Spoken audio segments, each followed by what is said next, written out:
Assalamualaikum dan salam sejahtera. Jumpa lagi dengan saya Ilham. Kali ini menceritakan tentang kisah asal-usul Nyi Roro Kidul. Ada dua versi legenda Nyi Roro Kidul, satu berasal dari legenda Jawa dan satunya berasal dari legenda Sunda.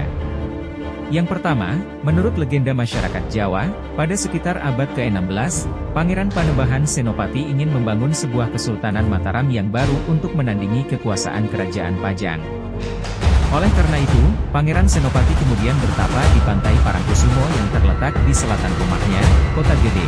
Namun kegiatan meditasi tersebut ternyata menimbulkan peristiwa supernatural yang mengusik penguasa pantai selatan. Setelah mencoba melihat siapa pengganggu wilayah kekuasaannya, Ratu Nyi Roro Kidul pun pada akhirnya jatuh cinta kepada Pangeran Panembahan Senopati karena parasnya yang tampan. Keduanya kemudian terlibat sebuah janji yang membuat Nyi Roro Kidul mau membantu Panembahan Senopati untuk membuat kerajaan baru.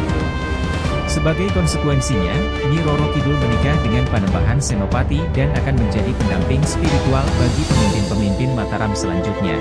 Yang kedua, menurut legenda masyarakat Sunda, bagi masyarakat Sunda, Nyi Roro Kidul berasal dari seorang putri dari kerajaan Pajajaran bernama Dewi Kadita. Cerita mengenai Dewi Kadita ini pun memiliki beberapa versi, yang diantaranya yaitu: pertama, Ratu Pantai Selatan ini muncul dari Kadita yang terkena ilmu hitam atau guna-guna dari seorang penyihir atas perintah seseorang di kerajaan yang iri dengan kecantikannya.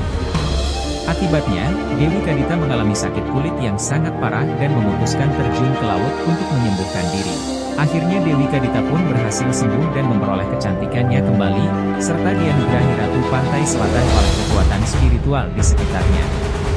Kedua, legenda Nyi Roro Kidul ini muncul dari seorang Dewi Kadita yang menjadi korban kedengkian dan kekuasaan. Pada mulanya Kadita merupakan anak tunggal dari raja dan berpotensi menjadi penerus tahta. Namun pada saat itu perempuan dilarang menjadi pemimpin kerajaan.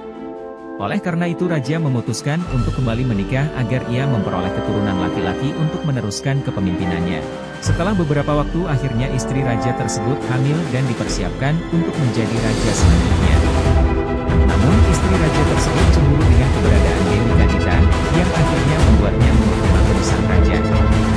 Apabila raja memilih Dewi Kadita, maka ia dan anak yang dikandung akan pergi selamanya dan Kadita akan menjadi ratu.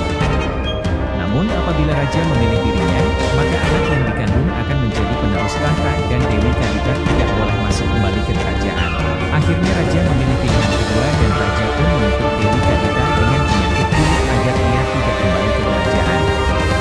Setelah pergi dari kerajaan, Dewi Kadita pun memperoleh besi yang gaib yang menyuruh dirinya untuk terjun ke laut agar dapat sembuh dan tenang.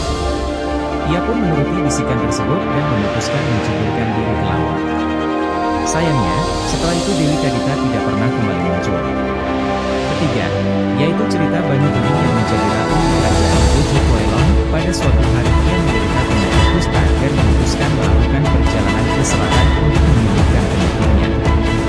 Banyu Bening pun diangkat oleh sebuah ombak besar dan membawanya ke laut dan menghilang selamanya. Demikianlah sedikit secara singkat kisah asal-usul Nyi Roro Kidul, si ratu penguasa pantai selatan. Terima kasih, kita jumpa lagi di kisah-kisah legenda mistis lainnya di Indonesia.